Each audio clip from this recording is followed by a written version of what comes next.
Williams Podcast Live nange Williams nkwaniriza mu kiseera kino webale twegattako sifuddeeyo osinziddewa webale kuba naffe ne ku mulundi guno.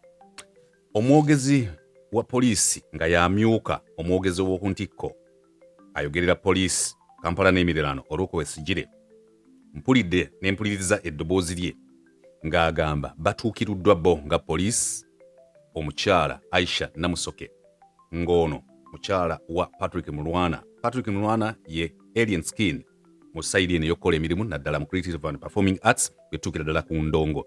Omukyala wa Alien Skin Aisha Namusoke agamba nti amaze emyaka 9 ne Alien Skin okusinza ku Olw'okwesigire ng'ono yamyuka omwogezi wa poliisi Kampala n'emiriraano bw'omukyala ono abatuukiridde ng'agamba amaze ne Alien Skin emyaka 9 naye mbu okuva Alien Skin bwe yafuuka celebrity abadde ayisa bubi omukyala ono.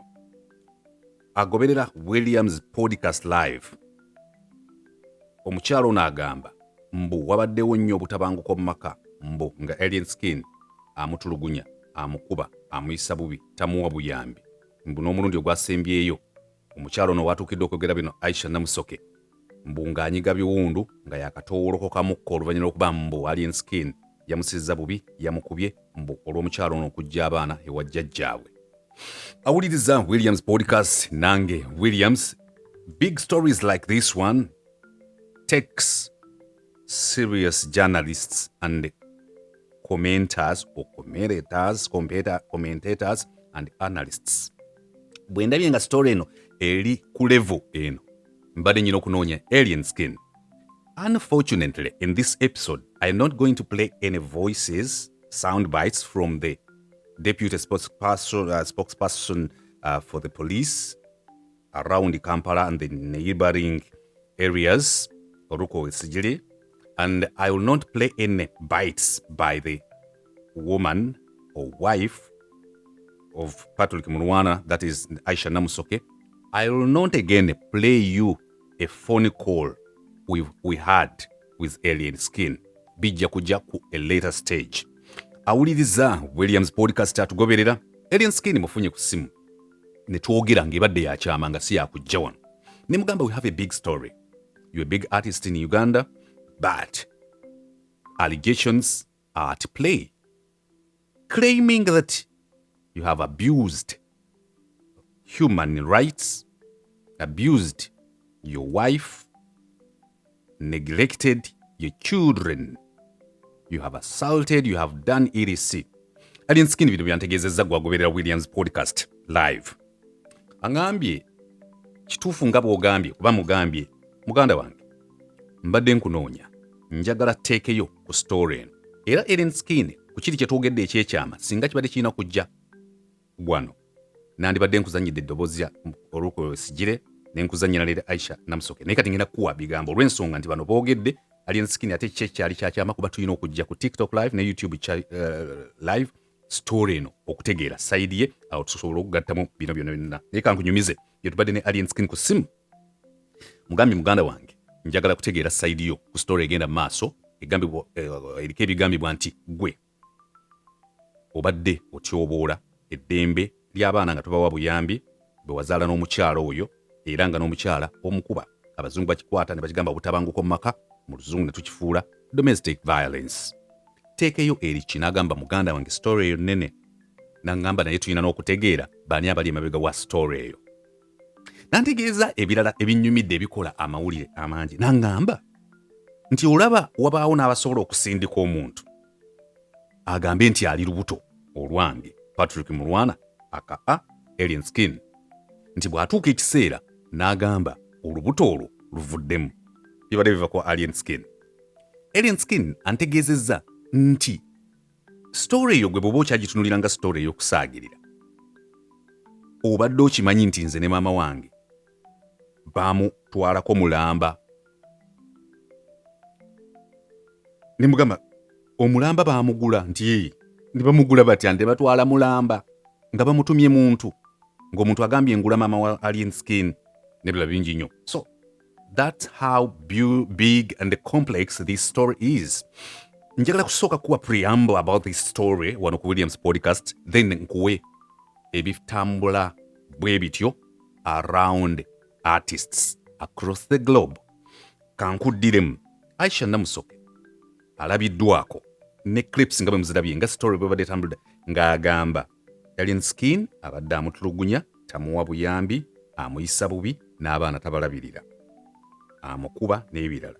Story neetuuka ne ku poliisi, era poliisi n'egamba nti batuuse n'omugamba nti ensonga ezimu omukyala Aisha Namusoke azitwale ku desiki y'amaka, ensonga z'amaka, obutabanguko bw'amaka emakindye. Oluko wesigire n'atunnyonnyola allegations zonna omukyala z'ayina. Ekisookera ddala kati ffenna tukyali ku masaŋŋanzira about this story. Bye nsese okuwulirako bwe mpuliriza abantu abalala nga boogera, wabaddewo okunnyonnyola nti bano baayawukana dda, era Alien Skin n'afuna omukyala omulala, naye ono n'amufunira w'abeera mu nnyumba. Sifunye mukisa kubuuza bino Alien Skin. Bwe tuvaawo awo, bwe kiba nga kituufu nga omukyala byayogera bituufu ku Alien Skin, kiba unfortunate. Bw'aba nga kituufu abadde amukuba, bw'aba nga badde talabirira baana. Alien Skin mu kusaagirira aŋŋambye nti bw'oba ondaba nze nyinza obutalabirira baana, njagala gye njagala abaana.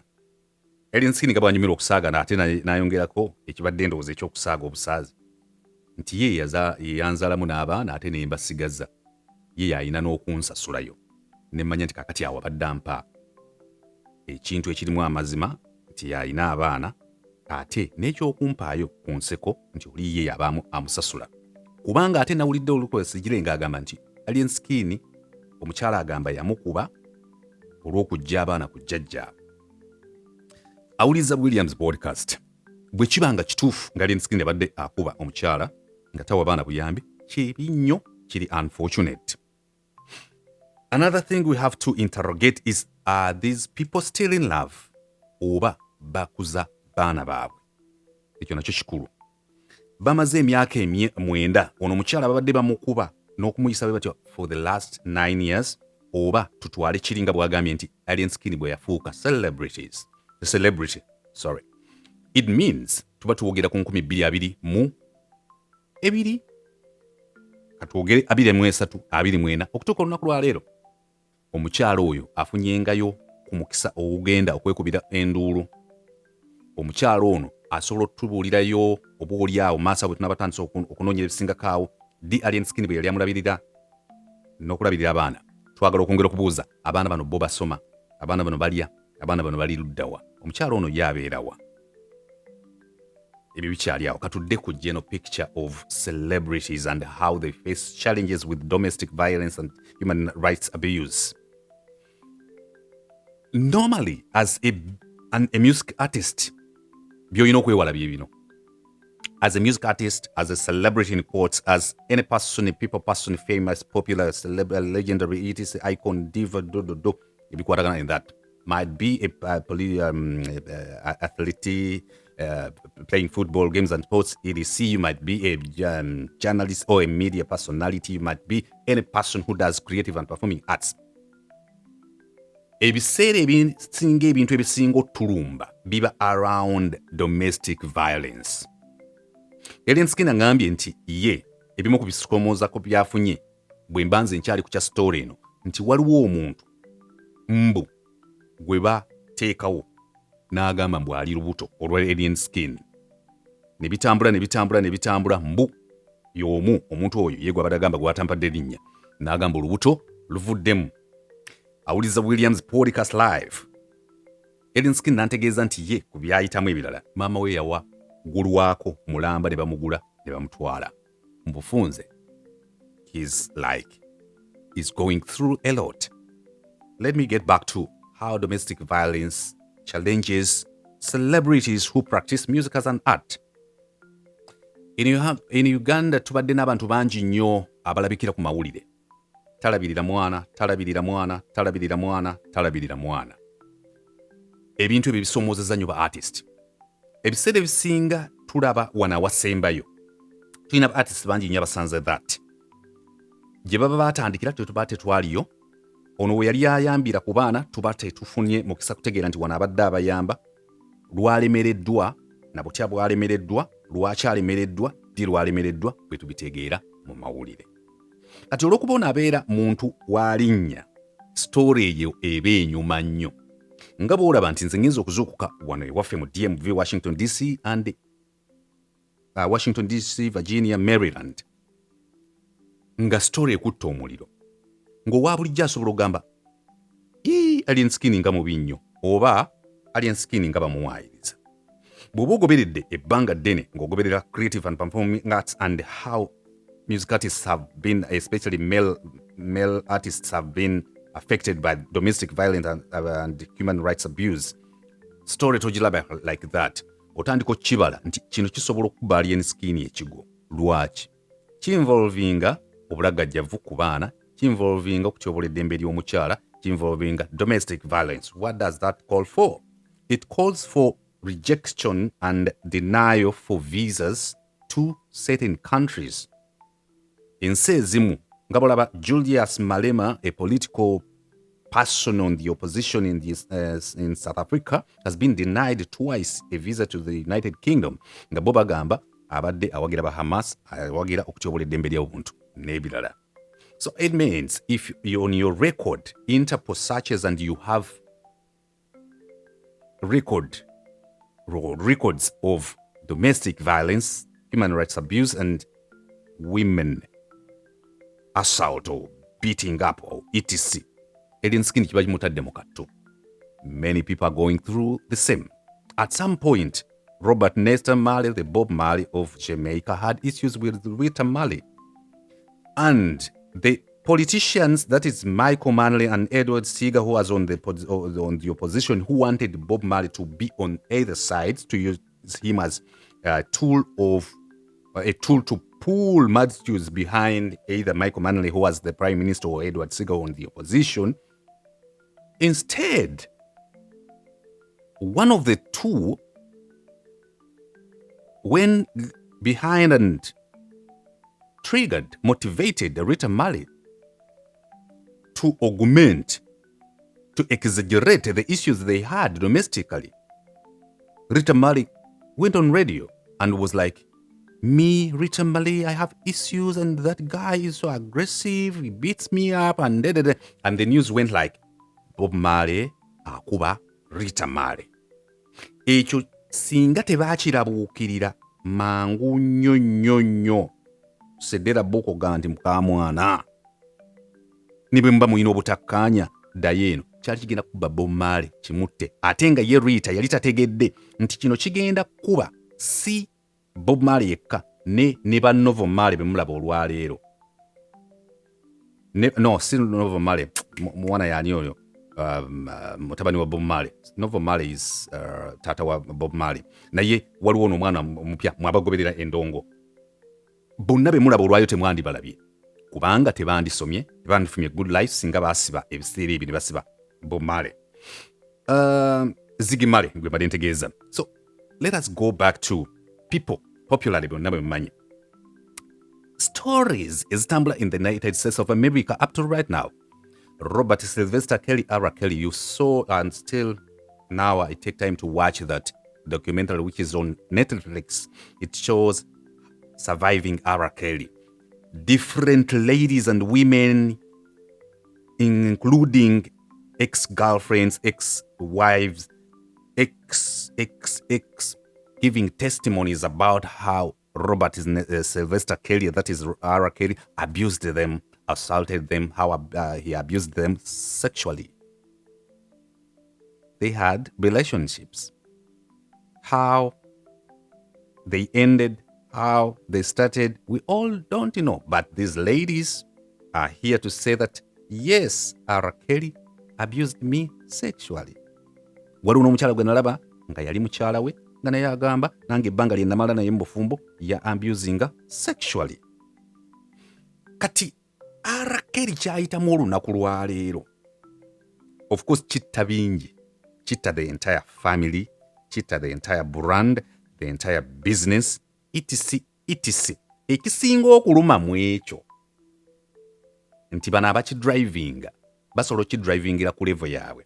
Obutuufu n'obukyamu omusango gukyali mu kkooti. naye bano emabega w'obutuufu n'obulimba bwa story ne narratives and testimonials wabaayo political and competition agendas ezisukka bano abakyala kye balaba. Didi Combs is in the same soup, hot soup.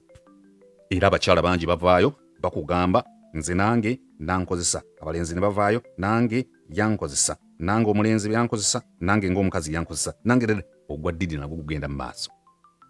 Tyler Perry banakonkona abamu bagamba titunaba tuli awo nti ne Kanye West bakonkonye. There is an on and off story about a team and Mayanja Joseph. Every now and then, a team will come out and be like me as Daniela, sija kusonyiwa Chameleon, sija musonyiwa. And Chameleon. Kati stories, this is a domestic violence world over. They affect with the so-called limelight people. So, what am I driving at? What did I come to tell you? Is to break the ice about this big story, to tell you what I've heard Aisha Namusoke say, at least on videography and voice, what Roko Sejire, the deputy spokesperson in Kampala Emiliano, has said at least about what Namusoke reported, and about a phone call I had with Patrick Mwana alias Alien Skin, and what awaits himself as a brand, as a human being, and etc. Nti stories bwezityo namwe abali eyo oyino kimanya nti ne Dr. Kano Kizza Besigye bwe yali atandika okwesimba bwetu basooka ne baleeta ne bagamba nti amangu ddala oyo Besigye nze nali house girl we nankozesa musango ogwo mugujjukira. Ebiseera ebisinga ekimu ku bye tulina okwegendereza ffe ba so-called limelight people, people's people, famous people, for popular people, those stories of domestic violence and human rights abuse. At this point, I'm at a balanced level of I have listened to Aisha Namusoke and Alien Skin. He promised me amasanyalaze Alien Skin of a story side from himself on a TikTok live and a clip on YouTube. Nyongera okukatiriza nti kusaawa eno sola nakugusala kugamba nti Alien Skin ye mukyamu oba ye mutuufu. Naye nsobola okugamba kino nti omukyala mu bulumi bwonna bw'alinamu n'obuyinike kakati nga tanalowooza ku ye ne Alien Skin, alowooza nnyo ku zadde lyabwe, and bw'aba atambuza omusango gwe yeewale bakompyuta ba Alien Skin okujjanga abamuyambako, yeewale bannabyabufuzi okumuyambako ye omukyala, kubanga bajja kukwata ekintu kino bakivuge in their interest as competitors of Alien Skin, as competitors of Alien Skin in the music business, in the show business, or people who love to see Alien Skin do some participation in the politics, and when Alien Skin is pushed to the wall, ajja submitting oba giving in what they want him to do for them. So, awo bibiera kati omuzanyo weguli. This is Williams podcast with me, Williams, and to Alien Skin, definitely. Public relations is key now, and damage control. Who speaks on your behalf should be skillful, tactical, and strategic enough. Okuba nti communication should not be about excitement to just to say ye bamuwayiriza oba ye kituufu. It should be strategically put across nga explanation eri clear, because it involves human rights abuse, children neglect of children, oba negligence, and abakyala. Kyenkutegeezezza nti kisobola okuba Alien Skin ku record ya Interpol, ku level ya Interpol. Abasajja bonna abali mu art, creative and performing arts bakimanyi. At some point they have had issues to do with domestic violence. Abakyala banguyirwa nnyo. Ensonga zonna z'abasobola okumaliriza ne Williams emabega William bw'aba wattutumu omukyala kimwanguyira nnyo okujja mu kamera mbw'aswaza ono. Olumu omukyala oyo tasobola na kutegeera nti kyagenda okukola tekigenda kuswaza William yekka, kigenda kuswaza ne relationship yaabwe egenda okuddawo nga baddiŋŋanye. It is not a good thing. Naye mbalingira gamba it is a good thing, or fortunately and unfortunately these people are said to have separated a long time ago, but they have been trying to nurture their children onwards. It is William's podcast with me. Williams, thank you very much for being a part of this episode. Thank you very much. Bye-bye.